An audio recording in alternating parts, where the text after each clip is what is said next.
Markets गिर रही हैं, आपका जो पोर्टफोलियो है वो रेड में जा रहा है और आपको हर मार्केट सेशन के बाद लॉस का सामना करना पड़ रहा है। लेकिन अगर आपने यहाँ पर कोई गलत डिसीजन ले लिया, तो ये जो लॉस है, ये टेम्परेरी होने की बजाय एक परमानेंट लॉस बन जाएगा और आपकी इन्वेस्टमेंट को ठीक-ठाक किस्म का नुकसान पहुँचेगा।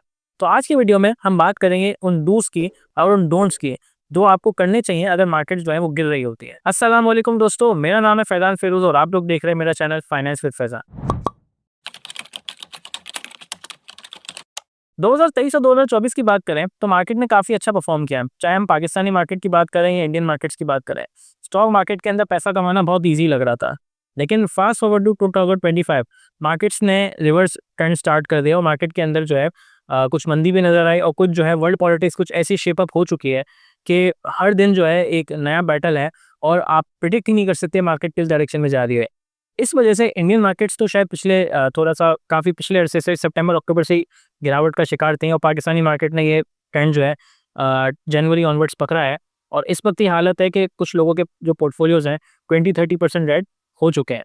और इसके अंदर जो नया इन्वेस्टर होता है जो कि पिछले 2 या 3 साल के अंदर मार्केट के अंदर एंटर हुआ था और इसने इस तरीके का ट्रेंड नहीं देखा, इसके लिए ये एक टेस्टिंग टाइम है और उन्होंने अब यहाँ पर कुछ ऐसे फैसले करने हैं, उन्होंने कुछ ऐसी स्ट्रेटजीज बनानी है और अपने आप को इस तरीके से जो है पावर अप करना है कि वो मार्केट के इस फेस को सर्वाइव कर सकें और जब ये सर्वाइवल फेज खत्म हो जाएगा तो ज़ाहिर है स्टॉक मार्केट ने ऊपर ही जाना है। लेकिन मार्केट्स तो अब गिर रही हैं और न्यू इन्वेस्टर जो है उसके दिमाग में या उसके जहन में डर भी होगा और साथ साथ कन्फ्यूजन भी होगी और इस डर और कन्फ्यूजन के अंदर कुछ ऐसे एक्शंस लेने की ज़रूरत है या कुछ ऐसे एक्शंस को अवॉइड करने की ज़रूरत है ताकि उनका जो लॉस है वो परमानेंट लॉस ना बन जाए।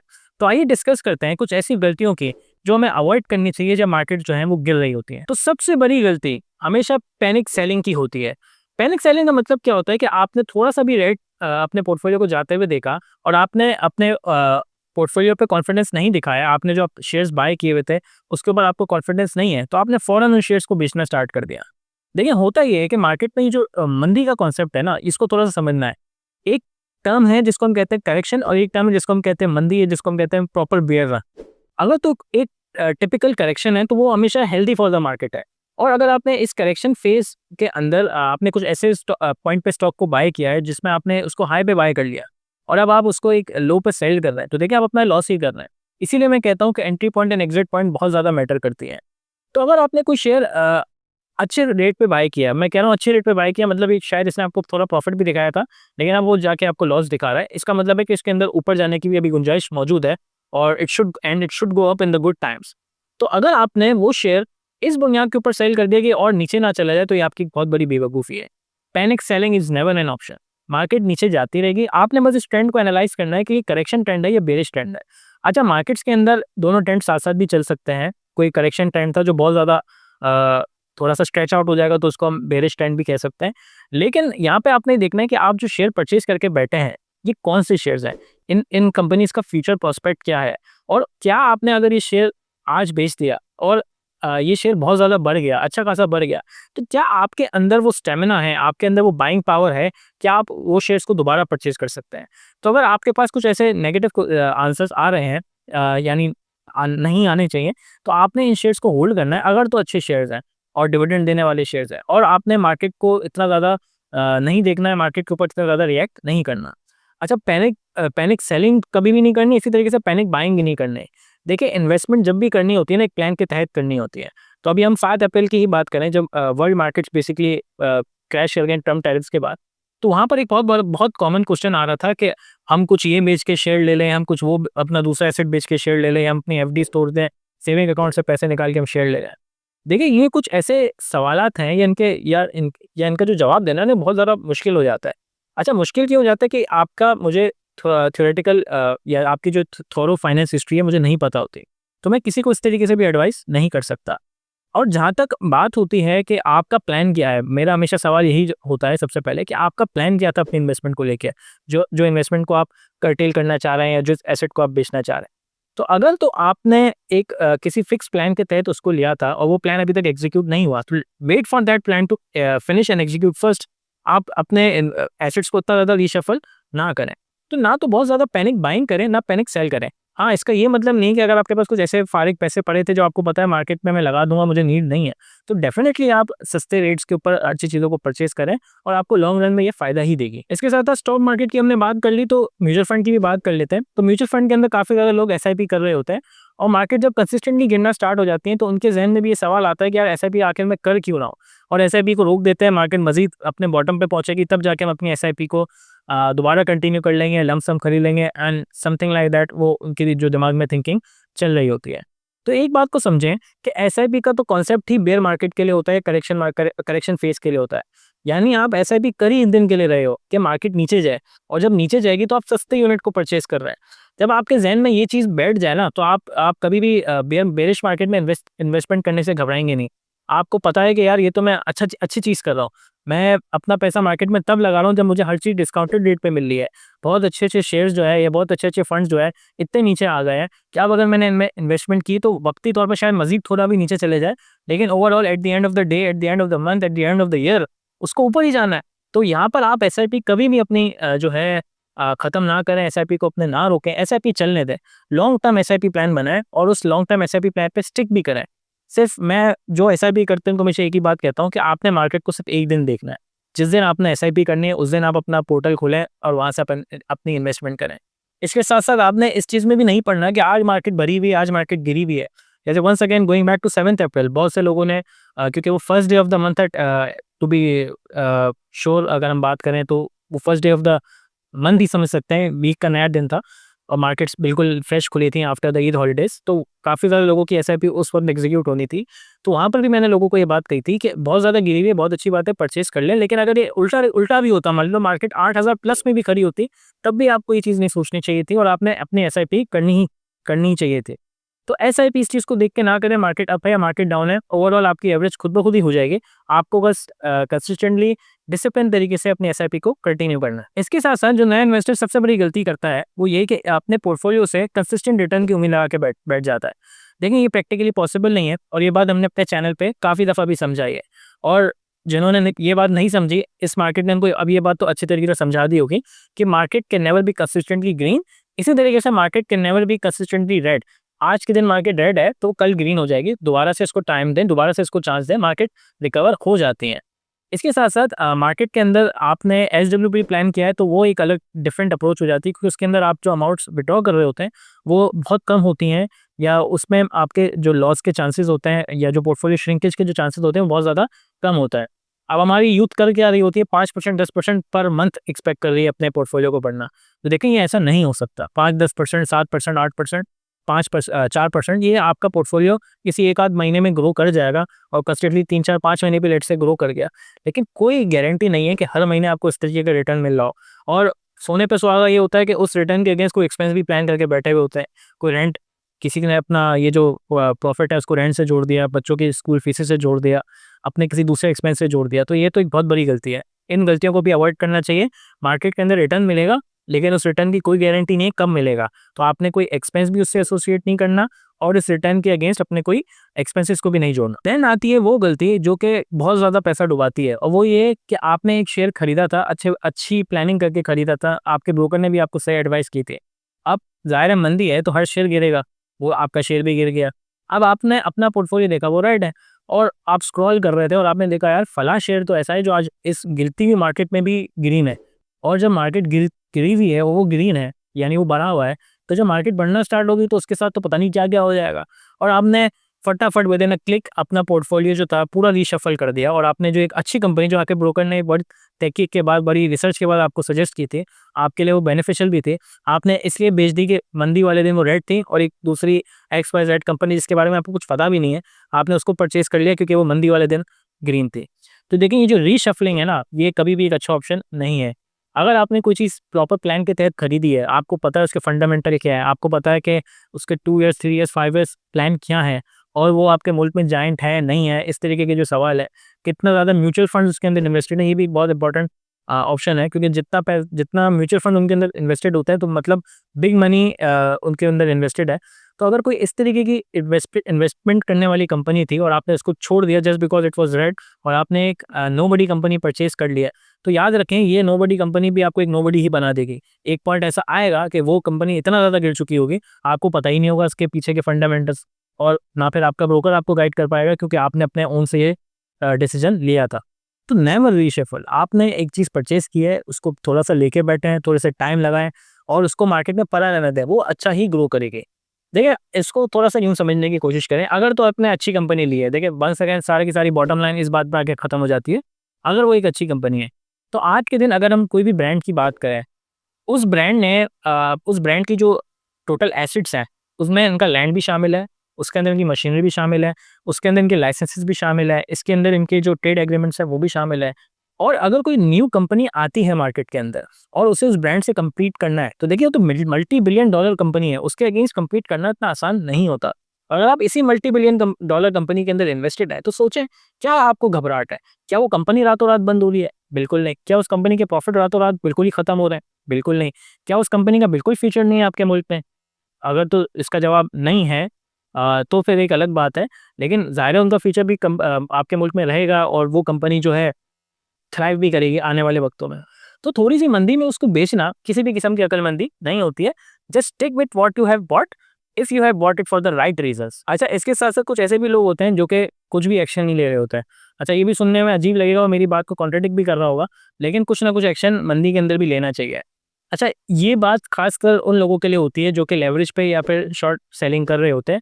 उनके लिए फिर डिसीजन लेना पड़ता है, या उनको डिसीजन बिल्कुल लेना पड़ता है, क्योंकि अगर वो ऐसा नहीं लेंगे, कुछ डिसीजंस नहीं लेंगे, अपने लॉस को एनालाइज़ नहीं करेंगे, तो फिर जो है उनके पोर्टफोलियो के साथ न जाने क्या कुछ हो सकता है, बिल्कुल कंप्लीटली ख़त्म भी हो सकता है। अच्छा, फिर बात आती है उन लोगों के लिए जो ट्रेडिंग करते हैं।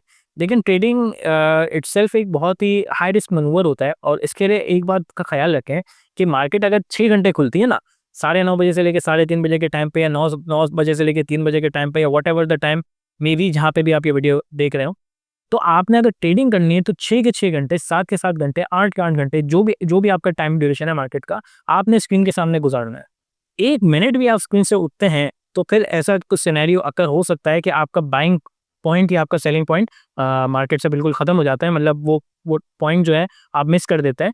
तो ना उसके बाद वो शेयर को बाय करने का कोई फ़ायदा है, ना उस शेयर को कोई सेल करने का फ़ायदा है। तो ट्रेडिंग के लिए हमेशा बाइंग पॉइंट और हमेशा सेलिंग पॉइंट यानी स्टॉप लॉस वगैरह बहुत मैटर करता है, और आपने इनको बिल्कुल रिलीजियसली फॉलो नहीं किया और डिसिप्लिन तरीके से फॉलो नहीं किया, तो आप अच्छा खासा लॉस ले सकते हैं। इसके साथ-साथ मार्केट के अंदर अगर आप इन्वेस्टमेंट की नीयत से बैठे हैं, इन्वेस्टमेंट का मतलब होता है 5 साल, 10 साल इस टेन्योर के लिहाज से बैठे हुए होते हैं, तो फिर छोटी-मोटी मंदी आपको इफ़ेक्ट नहीं करते। तो मार्केट में अगर आप एज़ अ ट्रेडर बैठे हैं, तो फिर आपको कोई एक्शन लेने की ज़रूरत है, आपने अपने स्टॉप लॉसेस को एग्ज़ीक्यूट करने की ज़रूरत है। इसी के साथ-साथ मार्केट के अगर आप लेवरेज या शॉर्ट सेल के ऑप्शन को यूटिलाइज़ कर रहे हैं, जो कि वंस अगेन नेवर रिकमेंडेड है, लेकिन अगर आप कर रहे हैं, तो आपने उस हिसाब से भी अपना डिसीजन लेना है, ताकि अगर कोई लॉस हो रहा है, तो उस लॉस को आप लिमिट कर सकें। तो दोस्तों, ये बात हमने सीख ली कि मार्केट में जो है गिरना ही गिरना है। एक पॉइंट ऐसा आएगा कि मार्केट एक ना एक दिन गिरती ही है, लेकिन वो इन्वेस्टर ही सेफ रहता है जो इन गलतियों से बचता है, जो अब तक हमने डिस्कस करे हैं। तो अगर आप इन गलतियों से बचेंगे, वो मार्केट में लॉन्ग टर्म के लिए बैठेंगे, तो फिर आपको किसी किस्म की घबराहट नहीं महसूस करनी चाहिए। तो हमने मार्केट्स में कुछ डोंट्स को डिस्कस कर लिया, आइए कुछ डूज़ की बात करते हैं, जो डेफिनेटली इन डोंट्स के ऑपोजिट ही होंगे, और वो एक्शंस को हम डिस्कस करते हैं जो मार्केट में हमें करने चाहिए अगर मार्केट फॉल कर रही है। देखिए, सबसे पहला काम तो आपने ये करना है कि आपने अपने रिस्क प्रोफाइल को सेट करना है। देखिए, ये इतना इंपॉर्टेंट पॉइंट है जिसको मैं जितना एम्फेसाइज़ करूँ उतना ही कम है, कि मार्केट जब अच्छी लग रही होती है ना, तो आप बेतहाशा कुछ भी सोचे समझे बगैर, कुछ भी प्लानिंग किए बगैर मार्केट में पैसा लगा देते हैं। और आप ये नहीं देखते कि अगर मार्केट रिवर्स आती है, मार्केट डाउन साइड पे जाती है, तो जो पैसा अगर मार्केट में आप खो सकते हैं, क्या वो पैसा खोने के लिए आप मेंटली प्रिपेयर्ड हैं? और इसकी एग्जांपल हमेशा मैं यही देता हूँ कि अगर मार्केट में आप लेट्स से 10 लाख रुपए लगाते हैं और मार्केट लेट्स से 20% प्रॉफिट दिखा रही होती है, तो आप इसका 10% जो है लॉस भी दिमाग में बना के चलें। तो अगर 2 लाख प्रॉफिट हो सकता है, तो 1 लाख लॉस भी हो सकता है। तो क्या आप इस मेंटल पोजीशन में हैं कि इस 1 लाख के लॉस को आप बर्दाश्त कर सकते हैं? अगर तो हाँ है, आप 10 लाख मार्केट में बिल्कुल लगाएँ। लेकिन अगर आप इस 1 लाख रुपीज़ लॉस का बर्दाश्त नहीं कर सकते, तो फिर आप मार्केट में 10 लाख रुपए कभी भी नहीं लगाएँ। आप देखें आप कितना लॉस बर्दाश्त कर सकते हैं, और उसके अगेंस्ट ही मार्केट के अंदर इन्वेस्टमेंट करें। इसके बाद आपको अपनी इन्वेस्टमेंट को डाइवर्सिफाई भी करना है। देखिए, होता ये है कि हम सारा पैसा इक्विटी मार्केट में लगा देते हैं, और equity market being a singular market, वहाँ पे अगर कोई गिरावट आती है तो हमारा total overall investment portfolio shrink हो जाता है। तो आपने सबसे पहले ये करना है, ये बात मैं बार-बार कहता हूँ कि अगर आपने इमरजेंसी फंड नहीं बनाया, तो सबसे पहले तो इमरजेंसी फंड बनाएँ। उस इमरजेंसी फंड को आप मनी मार्केट के अंदर लगा दें या स्टेबल इनकम फंड्स के अंदर लगा दें, क्योंकि आपको उन पैसों की कभी भी नीड पड़ सकती है। इसके बाद आपने जो भी इन्वेस्टमेंट की है, उसके उसके अंदर आपको थोड़ी-सी डाइवर्सिफिकेशन लाएँ। In equity market no doubt long term में बहुत अच्छा रिटर्न्स देती हैं और लॉन्ग टर्म बहुत सेफ ऑप्शन भी कंसिडर किया जाता है। लेकिन owing to the situation around the world, मैं ये बात हमेशा से सजेस्ट भी करता हूँ कि कुछ इन्वेस्टमेंट आपकी गोल्ड के अंदर भी होनी चाहिए। कुछ इन्वेस्टमेंट अगर आप कोई दूसरे मोड्स के अंदर कर सकते हैं, उनके अंदर भी इन्वेस्टमेंट करें। फॉर एग्जांपल कोई दोस्त यार का बिज़नेस है, कोई इस तरीके की सिचुएशंस है जहाँ पे आपको पता है कि आपके जो रिटर्न्स हैं वो ना ना बल्कि सॉरी आपकी जो इन्वेस्टमेंट है वो सेफ है। कुछ थोड़ी-सी डाइवर्सिफिकेशन की भी ज़रूरत है। अच्छा, ये थोड़ा-सा लेटर स्टेज है, बट डाइवर्सिफिकेशन से भी जो है आपकी जो इन्वेस्टमेंट है वो ग्रो भी करती है और सेफ भी रहती है। Then coming to the most important point, अगर हम म्यूचुअल फंड्स के बारे में बात कर रहे हैं, that you should never stop your SIP, और एसआईपी को कंटिन्यू करें। और आपको इस बात के आदी बनाएं, डिसिप्लिन करें कि जो भी आपके एसआईपी की डेट है उसी दिन ही आपने परचेज करना है यूनिट्स को। बजाय मार्केट कुछ भी रिएक्शन दे रही हो, पॉजिटिव हो नेगेटिव हो, हमें परवाह नहीं है। हम उस दिन मार्केट के अंदर एंट्री लेंगे, अपनी एसआईपी को कंटिन्यू करेंगे। और एक बात का ख्याल रखेंगे कि अगर मार्केट गिर रही है, जैसे कि करंट सिनेरियोज में मार्केट गिर रही है, तो हर एसआईपी आपको सस्ते यूनिट दिला रही है। और जब मार्केट्स परफॉर्म करना स्टार्ट करेंगे तो ये सस्ते यूनिट आपको बहुत अच्छा रिटर्न दे सकते हैं। इसी वजह से यही बात समझाई जाती है कि इस रूपी कॉस्ट एवरेजिंग का भी फ़ायदा उठाएं और सस्ते यूनिट को परचेज़ करने में हिचकिचाएं नहीं। और बहुत ज़्यादा इसके अंदर कोई साइंटिफिक किस्म की रिसर्च भी नहीं करें कि मार्केट अब इस दिन गिर जाएगी तो मुझे 1 यूनिट इतने का पड़ जाएगा और फिर मैं उसको इतना में बेचूंगा। बहुत ज़्यादा फ्रीक्वेंट एंट्री, फ्रीक्वेंट एग्जिट कभी भी म्यूचुअल फंड में सजेस्ट नहीं किया जाता। और जो आपको सजेस्ट कर रहा है वो बेसिकली आपको बेवकूफ़ बना रहा है। अगर मैं टू बी ब्लंट बात करूँ, कभी भी म्यूचुअल फंड के अंदर जो है फ्रीक्वेंट एंट्रीज, फ्रीक्वेंट एग्जिट्स नहीं की जाती, एग्जिट्स एंड एंट्री नहीं की जाती। आपने एक सर्टेन पॉइंट के ऊपर एंट्री लेनी है, एसआईपी को कंटिन्यू करना है, अपने गोल्स की तरफ आपने इन्वेस्ट करना है। वो गोल्स जब रीच आउट हो जाते हैं तो फिर आपने नेक्स्ट स्टेज के लिए प्लान करना होता है। अपने इन्वेस्टमेंट को जितना आप ईजी बनाएंगे और जितनी ज़्यादा कॉम्प्लेक्सिटी से बचने की कोशिश करेंगे, आप देखेंगे उतना ही आपकी इन्वेस्टमेंट अच्छे तरीके से ग्रो होगी। और अपनी इन्वेस्टमेंट जर्नी के अंदर थोड़ा सा पैसिव हो जाए, इतना एक्टिव नहीं रहे। मार्केट को रोज़ देखने की कोई ज़रूरत नहीं होती, मार्केट बढ़ रही है, गिर रही है, ये सारे जो है इन गिमिक्स से या जो है रोज़ की उतार चढ़ाव से आप अपने आप को दूर करें, अपने काम पे फोकस करें और मार्केट को जो मार्केट कर रही है वो करने दें। इसके साथ मेरी उन लोगों को एडवाइस है, ये शायद हर किसी बंदे के ऊपर फिट ना बैठती हो, लेकिन अगर आप मार्केट में ऐसे बंदे हैं जिनके पास कुछ ऐसी अपॉर्चुनिटीज़ भी होती है, जिनके पास फ्री कैश अवेलेबल है, तो देखें इस तरीके की मार्केट जब बहुत ज़्यादा गिर जाती है, 20% 30% मार्केट अगर गिर रही होती है, तो ये एक अच्छी अपॉर्चुनिटी हो सकती है मार्केट के अंदर पैसा डालने की। Once again keep that in mind कि अगर आप ये पैसा मार्केट के अंदर डाल लें, ये मज़ीद भी गिर सकता है। लेकिन अगर 20-30% का डिप मिलता है तो हिस्टोरिकली स्पीकिंग देखा यही है कि मार्केट यहाँ से रिवर्स होती हैं।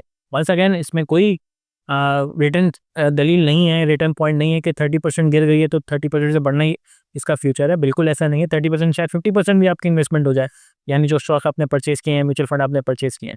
बात ये नहीं है, बात ये है कि अब यहाँ पर रिस्क एंड रिवॉर्ड वाला जो पोर्शन है ना, वो थोड़ा-सा मैटर करता है।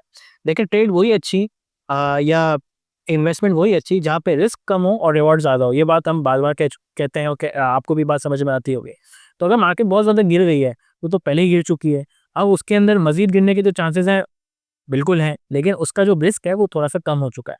जबकि मार्केट जस्ट अपने पुराने पॉइंट पे ही आ जाती है। अभी हम ग्रोथ की भी बात नहीं कर रहे हैं, ग्रोथ तो बहुत आगे की बात है, लेकिन मार्केट जस्ट अपने प्री एक्जिस्टिंग लेवल्स पे भी आ जाए, जहाँ से वो गिरना स्टार्ट हुई थी, तो वंस अगेन आपके लिए एक अच्छे खासे ग्रोथ अपॉर्चुनिटी बन जाएगी।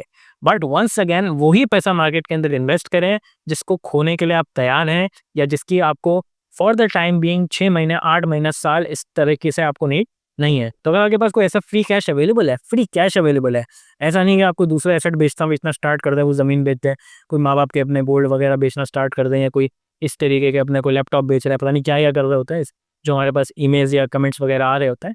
आपने कोई इस तरीके की कोई डिसीजन नहीं लेना। Free cash, basic idea is free cash. अगर आपके पास कोई फ्री कैश अवेलेबल है, then it is a good time to invest in the market. अब आपने एक फैसला ये भी करना है, और बीइंग अ न्यू इन्वेस्टर आपने अपने पोर्टफोलियो को एनालाइज करना है, डीप तरीके से एनालाइज करना है। देखिए आपने इस बात को समझना है कि आपने जो चीज़ परचेज़ की है, आखिर क्यों परचेज़ की है। अगर आपके पास अपने परचेजिंग का कोई जवाब नहीं है, तो फिर तो एक बहुत खतरे की बात है। यानी आपने कोई गलत चीज़ को बाय नहीं करना, और अगर आपने सही चीज़ बाय की तो सेल नहीं करना, ये बहुत इंपॉर्टेंट पॉइंट है। तो अगर हम इस बात से बात करें कि मार्केट देखिए गिर रही है तो सब चीज़ें गिरेंगी, अच्छी कंपनी भी गिरेगी, बुरी कंपनी भी गिरेगी, टॉप टियर कंपनी भी गिरेगी, सेकंड टियर कंपनी भी गिरेगी, थर्ड टियर कंपनी भी गिरेगी। लेकिन हमेशा एक बात का ख्याल रखें कि जब मार्केट रिवर्स आती है तो सेकंड टियर या थर्ड टियर कंपनीज उसको ऊपर नहीं लेके आते, उसको हमेशा टॉप टियर कंपनी ही ऊपर लेके आते हैं। तो आप कोशिश करें कि अपना मेजर हिस्सा जो है वो टॉप टियर कंपनीज के अंदर ही रखें। वो ज़्यादातर स्टेबल इनकम भी आपको प्रोवाइड करेगा डिविडेंड्स की शक्ल में, या जो मार्केट के जो गेन है उसकी शक्ल में। लेकिन अगर आपको थोड़ा-सा फास्ट कैश चाहिए, हाई रिस्क चाहिए, हाई हाई रिस्क आपके पास ऑप्शन मौजूद है, देन आप सेकंड टियर और थर्ड टियर के अंदर अपनी इन्वेस्टमेंट को करें। लेकिन बात सारी की सारी ये है कि आपको आपका प्लान पता होना चाहिए। जब आपको आपका प्लान ही क्लियर नहीं होगा, तो आप किस तरीके से जो है डिसीजंस को एग्जीक्यूट करेंगे। इसी वजह से मैं ये बात सजेस्ट करता हूँ कि आपकी जो सबसे प्राइमरीली इन्वेस्टमेंट होनी चाहिए, या आपकी जो मेजर इन्वेस्टमेंट होनी चाहिए, अच्छे शेयर्स में होनी चाहिए। वो शेयर्स में होनी चाहिए जो आपके कंट्री के जायंट्स हैं। वो शेयर्स में होनी चाहिए जिनका पता है आपको कि जो इंफ्रास्ट्रक्चर है वो बिलियंस ऑफ डॉलर्स का है। ये कंपनी रातों रात बंद नहीं होती। मार्केट में मंदी आज भी आई आई हुई है, कल भी आ सकती है, शायद अगले दिन भी आ सकती है, अगले साल भी आ सकती है। तो मार्केट में मंदी आना तो हम नहीं रोक सकते। लेकिन हमें ये बात तो पता है कि ये कंपनी जो है भागेगी नहीं। इस कंपनी के पास इतना फुटवर्क है, या इस कंपनी के पास इतना जो है मार्केट के अंदर शेयर है, या इस तरीके के मामलात हैं कि वो मार्केट के अंदर रहेगी और मार्केट के अंदर ग्रो करेगी। तो आपने अपने पोर्टफोलियो को इस तरीके से डीपेनलाइज़ करना है। अच्छा, इसके साथ-साथ एक और बात भी है कि मार्केट के अंदर कुछ जो न्यू इन्वेस्टर्स होते हैं, वो सेकंड टियर, थर्ड टियर्स के अंदर जा रहे होते हैं, उसमें कोई खराबी नहीं है।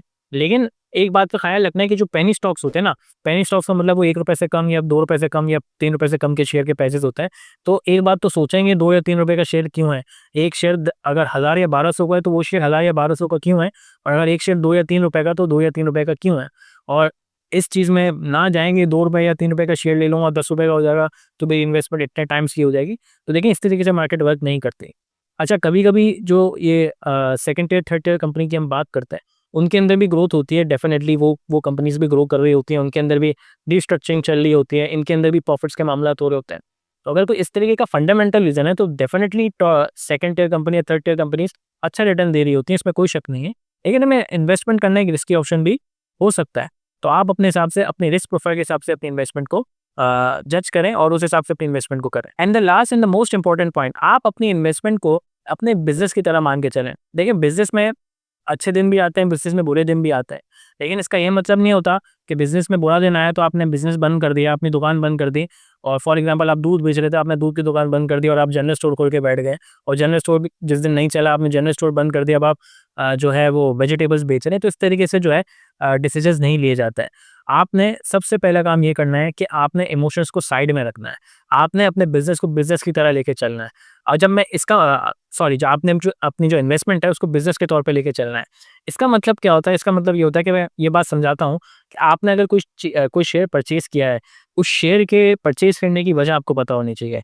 उस शेयर को परचेज़ करने के पीछे अगर उसके जो सेक्टर है, वो वजह है। फॉर एग्ज़ाम्पल आपने कोई फर्टिलाइज़र इंडस्ट्री का शेयर परचेज़ किया है, तो आपको फर्टिलाइज़र्स की न्यूज़ को रोज़ सर्च करना चाहिए, या उन न्यूज़ के ऊपर नज़र रखनी चाहिए जो कि फर्टिलाइज़र इंडस्ट्री को इफ़ेक्ट कर सकते हैं। इसी तरीके से कंस्ट्रक्शन इंडस्ट्री में अगर आपने कोई शेयर को परचेज़ किया, तो आपने सीमेंट के स्टील को कोई आइटम परचेज़ किया, तो आपने देखना है कंस्ट्रक्शन सेक्टर कहाँ जा रहा है अगले 3 साल 5 साल में।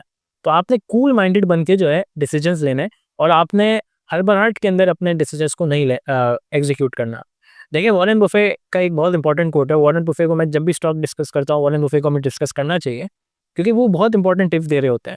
सबसे इम्पोर्टेंट या एक जो कोट जिसकी हम बात करते हैं, वो हमेशा एक बात समझाते हैं, be fearful when others are greedy, and be greedy when others are fearful. इसका मतलब ये है कि आप डरें जब लोग जो हैं वो बाय कर रहे हैं, मतलब बहुत ज़्यादा लोग मार्केट में बाय कर रहे हो, तो आप थोड़ा सा डर रहे हैं, आप उनको बेचें माल। और इसके अगेंस्ट अगर हम बात करें, जब हर कोई माल बेचने के लिए निकला हुआ है, जैसे कि मंदी के अंदर हो रहा होगा, तो फिर आप जो है वो ग्रीडी हो, आप किसी तरीके से उस माल को परचेज़ करने की कोशिश करें। अगर वो माल अच्छा माल है, अगर वो कंपनी अच्छी कंपनी है, तो जो ये डिस्काउंट ऑफर्स चल रही है मार्केट में आजकल, इसका फ़ायदा उठाना चाहिए और मार्केट से घबराना नहीं चाहिए। तो मार्केट का गिरना कभी भी एंड ऑफ द वर्ल्ड नहीं होता। ये जो अगर आपको लॉस भी हुआ है, इस लॉस को समझें एक सबक था, और वो सबक आपके माइंडसेट को चेंज करने का था। तो अगर आप इस एंगल से इस चीज़ को देखेंगे, तो शायद आपको इतना बड़ा नुकसान नज़र नहीं आएगा। क्योंकि यहाँ से आपके लिए एक न्यू जर्नी स्टार्ट होती है और उस न्यू जर्नी के लिए आप बेहतर तरीके से प्लान करेंगे, बेहतर तरीके से इसके लिए रिएक्ट भी करेंगे। वंस अगेन मैं इस बात पे बहुत ज़्यादा एम्फेसाइज़ करूँगा कि मार्केट के अंदर टाइम लगाना बहुत पड़ता है। आपने मार्केट के अंदर अपनी इन्वेस्टमेंट को लॉन्ग जर्नी बनाना है। जब आप इसको एक लॉन्ग जर्नी बनाएँगे, यानी आप मार्केट को टाइम करने की बजाय मार्केट में टाइम गुज़ारने की बात करेंगे।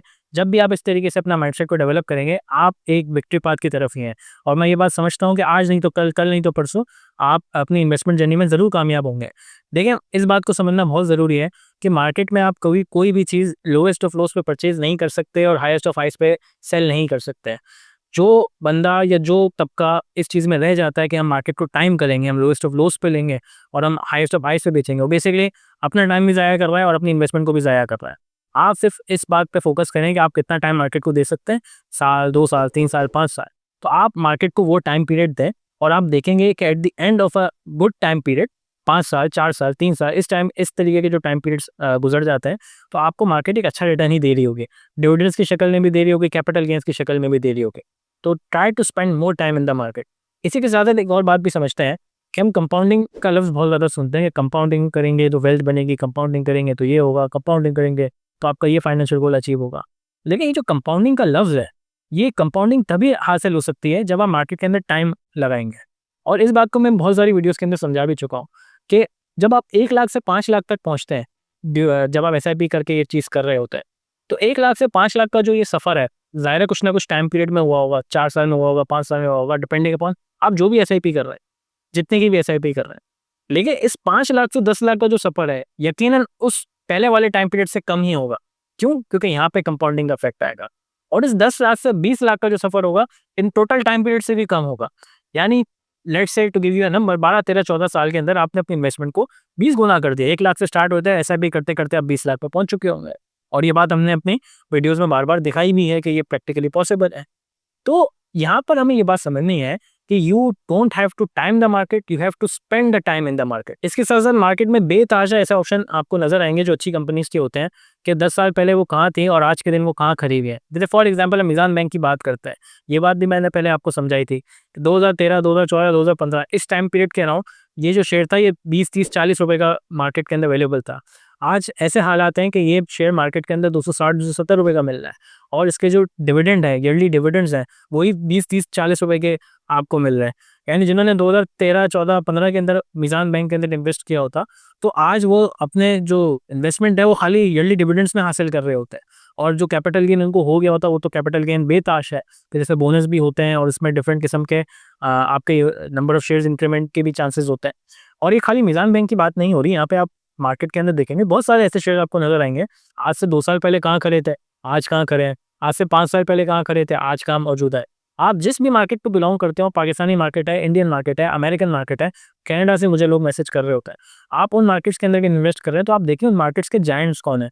मैं बार-बार इस बात को कहता हूँ, जब आप इन अच्छी कंपनीज़ के अंदर इन्वेस्ट करेंगे, तो चांसेस यही होंगे कि वो कंपनीज़ आपको कैपिटल गेन भी देंगी और वो कंपनीज़ आपको अच्छे डिविडेंड्स भी देंगी। एंड कीप इन माइंड, देखें आपका शेयर गिर गया, वक्ती तौर पे गिर गया, लेकिन उनके अगर वो अच्छी कंपनी है, वंस अगेन ये अच्छी कंपनी वाला कॉन्सेप्ट है ना, ये बड़ा इंपॉर्टेंट है, बहुत मैटर करता है। तो अगर ये अच्छी कंपनीज़ हैं, तो रिकवरी उसके अंदर आएगी ही आएगी। कब आएगी ये कोई नहीं बता सकता, ये वक्त कोई नहीं बता सकता आपको, लिटरली स्पीकिंग। तो ये रिकवरी आनी है और इस रिकवरी के लिए वेट करें, रुकना पड़ेगा। ये बड़ा क्रिटिकल टाइम है जब आप देखेंगे कि आपकी इन्वेस्टमेंट गिर गई। गिरती हुई चीज़ को या बढ़ती हुई चीज़ का मसला नहीं होता। हमारा जो लॉस ऑफ पेशेंस होता है ना, वो तब होता है जब हम अपनी चीज़ को स्टेबल देख रहे होते हैं। आपकी इन्वेस्टमेंट गिर रही है या बढ़ रही है, तो आपके अंदर शायद एक्साइटमेंट है या कुछ थोड़े से ट्रबलसम मूड्स चल रहे होंगे। लेकिन जब आपकी इन्वेस्टमेंट नीचे गिर गई और फिर वो ना बढ़ने का नाम ले रही है, ना कोई मज़ीद कोई एक्शन दिखा रही हो अपने कंसोलिडेशन फेज़ में, ये वो टाइम होता है जिसमें शायद सबसे ज़्यादा गलतियाँ होती हैं। तो आपने अपनी इन्वेस्टमेंट को टाइम देना है और आपने ये जो रिकवरी है, उस रिकवरी फेज़ को आने देना है। देखिए 2020 की मार्केट्स को आप देख लें, 2020 में जो कोविड आया, उसके बाद आप दुनिया की तमाम मार्केट्स को देखें, सब की सब मार्केट्स गिरी थी। कोई ऐसी मार्केट नहीं थी जो कि बढ़ना स्टार्ट हो गई थी, अचानक कोविड आ गया तो बढ़ जाती है, ऐसा नहीं था। सब की सब मार्केट एक अनप्रेडिक्टेबल चीज़ थी कोविड, उसकी वजह से गिरना स्टार्ट हो गई, लॉकडाउन्स लग गए, बिज़नेसेस बंद हो गए, सब मार्केट्स के अंदर गिरावट आई। लेकिन आज के दिन 2025 में जब ये वीडियो शूट हो रही है, कोई मुझे ऐसी मार्केट बता दें, अच्छी कंट्रीज़ की हम बात कर रहे हैं या थोड़ी सी अच्छी मार्केट्स की हम बात करें, जो कि 2020 से कम रेट के ऊपर मौजूद है। कोई ऐसा शेयर मुझे बता दें जो 2020 में अच्छी कंपनी थी, लेकिन आज के दिन उस शेयर की वैल्यू कोई डाउन है। अच्छा, उस कंपनी की वजह से बात कर रहे हैं, मतलब कंपनी का कोई एक्स-वाई-ज़ेड मसला हो गया वो तो एक अलग बात है। लेकिन कंपनी भी अच्छी चल रही हो तो क्या वो शेयर अपने 2020 की प्राइस से ऊपर नहीं था? और क्या उसके डिविडेंड्स में कोई फ़र्क आया? क्या उसने कैपिटल गेन नहीं दिया? तो 2020 में अगर मार्केट इतनी अनप्रेडिक्टेबल पोज़ीशन से बाउंस बैक हो सकती है, तो ये तो भी कुछ भी मंदी नहीं है। 10, 20, 30% तो कुछ भी नहीं होता। मार्केट के अंदर इस तरीके के गिरावट ना सिर्फ पहली दफ़ा आए हैं, इससे पहले भी बहुत दफ़ा आए हैं। तो ज़ाहिर है मार्केट ने रिकवर करना है, आपके अच्छे शेयर ने भी रिकवर करना है, but just give some time. इसी के साथ-साथ जब मार्केट वॉलेटाइल हो जाती है, तो उसके अंदर भी कोई डिसीजंस आपको नहीं लेने हैं, उसके अंदर भी आपने कोई बहुत ज़्यादा panic buying and panic selling नहीं करनी। आपने उस वेव को भी जो है डाई डाउन होने देना है और देखना है कि जब मार्केट स्टेबल है, अब मार्केट कहाँ खड़ी है, चाहे वो ऊपर के वक़्त पे के लिए खड़ी हुई है, नीचे के वक़्त के लिए खड़ी हुई है। तो वॉलेटिलिटी में कभी बाइंग एंड सेलिंग नहीं की जाती। वॉलेटिलिटी से भागना नहीं है, लेकिन वॉलेटिलिटी को समझना है। लेकिन आज का दिन, आज के वक़्त में ये हो रहा है कि फॉर एग्ज़ाम्पल जब टैरिफ की हम बात करें, टैरिफ से मार्केट को बड़ा हिला के रखा हुआ है। तो जब टैरिफ लगाने की बात होती है, मार्केट गिर जाती है। फिर टैरिफ को ट्रम्प साहब कहते हैं कि थोड़ा-सा रिलीफ देंगे, मार्केट उड़ जाती है। फिर चाइना वहाँ से टैरिफ के अगेंस्ट काउंटर टैरिफ लगाते हैं, मार्केट गिर जाती है। फिर ट्रम्प साहब कहते हैं हम चाइना से बात करने के लिए तैयार हैं, मार्केट उड़ जाती है। फिर चाइना कहता है कि हम भी बात करने के लिए तैयार हैं, मार्केट मज़ीद उड़ जाती है। फिर दोनों एक-दूसरे के ऊपर काउंटर टैरिफ मज़ीद लगा देते हैं और मार्केट फिर गिर जाती है। तो ये जो गिरना है, बढ़ना है, फिर गिरना है, फिर बढ़ना है, फिर गिरना है, फिर बढ़ना है, ये जो वॉलेटिलिटी है ना, इसमें मार्केट के अंदर अगर आप इन्वेस्टेड हैं, तो इन्वेस्टेड रहें, कोई मसला नहीं है। अगर आपने इन्वेस्टमेंट नहीं की ना, तो रुक जाएँ, थोड़ी देर के लिए मार्केट को एक डायरेक्शन लेने दें कि वो नीचे की तरफ जाना चाह रही है, ऊपर की तरफ जाना चाह रही है। वॉलेटिलिटी में मार्केट के अंदर एंट्री ना करें, थोड़ा-सा मार्केट को एक स्टेबल फेज़ स्टेबल आउटकम में आने दें, थोड़ा-सा मार्केट को साँस लेने दें और इस वॉलेटिलिटी को समझें कि मार्केट में हो क्या रहा है, कौन-सी खबर मार्केट को इम्पैक्ट कर रही है और उन खबर के ऊपर अब आपने नज़र रखनी है अगर आप इन्वेस्टेड हैं। अगर आप इन्वेस्टेड नहीं हैं, तो फिर देखें कि ये जो खबरें हैं, ये कब डाई डाउन हो रही हैं, कितना जल्दी इनके डाई डाउन होने के चांसेस हैं और आप अपना एंट्री पॉइंट रीडिफाइन कर सकते हैं और एंट्री पॉइंट उस हिसाब से सजेस्ट कर सकते हैं अपने आप को। इसी के साथ-साथ आप कुछ अपने लोकल लेवल पे वॉरेन बुफेट्स को ढूँढें। देखें, हमारे फैमिली मेंबर्स के अंदर या हमारे सराउंडिंग्स के अंदर बहुत सारे लोग ऐसे होंगे जो कि मार्केट के अंदर इन्वेस्टेड होते हैं और हमें उन लोगों की तरफ अपना एक मोटिवेशन बनाना है, अगर तो वो इसी तरीके से काम कर रहे हैं। क्योंकि हमने ये बात को देखा होगा कि बहुत सारे लोग ऐसे होते हैं जिन्होंने थोड़ा-थोड़ा पैसा करके अच्छा खासा पोर्टफोलियो बनाया है और उनके जाने के बाद हमें फ़ील होता है कि उनके बच्चे उस पोर्टफोलियो से बहुत ठीक-ठाक फ़ायदा उठा रहे होते हैं। तो आपने कुछ रियल लाइफ हीरोज़ को भी अपने ज़हन में बनाना है, कुछ आपके अंकल्स हो सकते हैं, कुछ आपके फैमिली मेंबर्स, दूर के रिलेटिव्स हो सकते हैं, कुछ फ्रेंड्स हो सकते हैं, कुछ उनके फ्रेंड्स के रिलेटिव्स हो सकते हैं। जब आप इन रियल लाइफ एग्ज़ाम्पल्स को देखेंगे ना, तो आपके लिए उनके जो स्टेप्स हैं, उन पे चलना आसान हो जाएगा।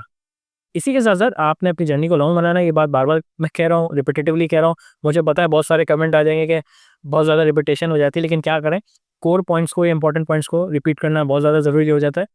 तो ये बात का भी ख़्याल रखना है हमें। इसी के साथ-साथ ये बात भी ज़हन में बिठानी चाहिए कि जो बंदा मार्केट में लंबा बैठेगा ना, उस बंदे के विनिंग के चांसेस हमेशा ज़्यादा होंगे। तो इस वीडियो को एंड करने से पहले ये बात बस अपने आप के लिए एक फाइनल डिसीजन बना लेते हैं, फाइनल इसका सेंट्रल आइडिया बना लेते हैं इस वीडियो का कि ये जो गिरावट है, ये टेम्परेरी है, लेकिन जो हमारी इन्वेस्टमेंट स्ट्रैटेजी है, ये परमानेंट होनी चाहिए। इसी के साथ-साथ अगर आपको वीडियो पसंद आई है, तो इस वीडियो को लाइक करें। अगर आपको हमारे चैनल पे इस टाइप की वीडियोज़ पसंद आती हैं, तो हमारे चैनल को ज़रूर सब्सक्राइब करें। इसी के साथ-साथ अगर आपको कोई भी सवाल है, तो कमेंट सेक्शन में भी पूछ सकते हैं। हमारे ईमेल पे भी आप हमसे राब्ता कर सकते हैं, हमारे ईमेल पे भी आप हमसे कॉन्टैक्ट कर सकते हैं। आपको इस वीडियो में कोई भी चीज़ खराब लग रही है, कुछ रिपिटिटिवनेस लग रही है, उसको भी आप हमें कमेंट सेक्शन में बता सकते हैं। या आपने इस मंदी के अंदर क्या स्टेप्स लिए थे, जो कि हमारे दूसरे व्यूअर्स को हेल्प आउट कर सकते हैं, तो ये अपनी अपनी स्ट्रैटेजीज़, अपने एक्सपीरियंस को भी कमेंट सेक्शन में शेयर करें। इसके साथ-साथ कोई ऐसा टॉपिक जिसके ऊपर अब तक मैंने वीडियो नहीं बनाई और आप चाहते हैं कि मैं वीडियो बनाऊँ, तो हमें कमेंट सेक्शन में बताएँ, हमें ईमेल पे बताएँ, हम ज़रूर उसके ऊपर भी वीडियो बनाएँगे। इसी के साथ-साथ अगर आप चाहते हैं कि मैं आपका पोर्टफोलियो देखूँ, उस पे कमेंट करूँ, उस पे सजेशन दूँ या उसको वीडियो बना के आपको आपको और आप जैसे लोगों को समझाऊँ, तो आप हमें वंस अगेन ईमेल सेक्शन पे रीच आउट कर सकते हैं। हम ज़रूर वीडियो बनाएँगे और इसके साथ-साथ आपका कोई भी किस्म का क्रिटिसिज़्म आता है, हम उसको भी ज़रूर मानेंगे और उसके ऊपर अपना कंटेंट बेहतर बनाने की कोशिश करेंगे। जज़ाकल्लाह।